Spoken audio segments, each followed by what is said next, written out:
പാർവതി ദേവിയുടെയും മഹാദേവന്റെയും അനന്തമായ സ്നേഹത്തെക്കുറിച്ച് ലോകം മുഴുവൻ അറിയുന്നു. പാർവതി ദേവി ശിവനെ തന്റെ ഭർത്താവായി കണക്കാക്കിയിരുന്നു. അവൾ വിവാഹം കഴിക്കുകയാണെങ്കിൽ അത് ശിവനെയായിരിക്കും എന്ന് മനസ്സിൽ ഉറപ്പിച്ചിരുന്നു. മറുവശത്ത് ദേവന്മാർക്കും ഇത് ആവശ്യമായിരുന്നു. പാർവതിയെ വിവാഹം ചെയ്യാനുള്ള അവരുടെ ആഗ്രഹവും അവർ ശിവഭഗവാനെ അറിയിച്ചു. എന്നാൽ ശിവഭഗവാൻ ഈ ആവശ്യം നിരസിക്കുകയും ചെയ്തു. എന്നാൽ ഇതുകൊണ്ടൊന്നും പിന്തിരിയാതെ പാർവതീദേവി കഠിനമായ തപസ് ആരംഭിച്ചു. പാർവതി ദേവിയുടെ തപസ് 3 ലോകങ്ങൾക്കിടയിൽ ഒരു വലിയ പ്രകമ്പനം സൃഷ്ടിച്ചു. ശിവൻ പാർവതിയുടെ തപസ്സിൽ സംതൃപ്തനായി പ്രത്യക്ഷപ്പെടുകയും ഒരു രാജകുമാരനെ വിവാഹം കഴിക്കാൻ ആവശ്യപ്പെടുകയും ചെയ്തു. തന്നോടൊപ്പം ഉണ്ടായിരിക്കുക എളുപ്പമല്ലെന്ന് അദ്ദേഹം പറഞ്ഞു. എന്നാൽ തന്നെ ഭർത്താവായി സ്വീകരിച്ചതായി മാതാ പാർവതി പറഞ്ഞു.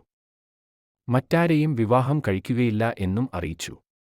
പാർവതിയുടെ ഈ അനന്തമായ സ്നേഹം കണ്ട് ശിവൻ വിവാഹത്തിന് സമ്മതിച്ചു.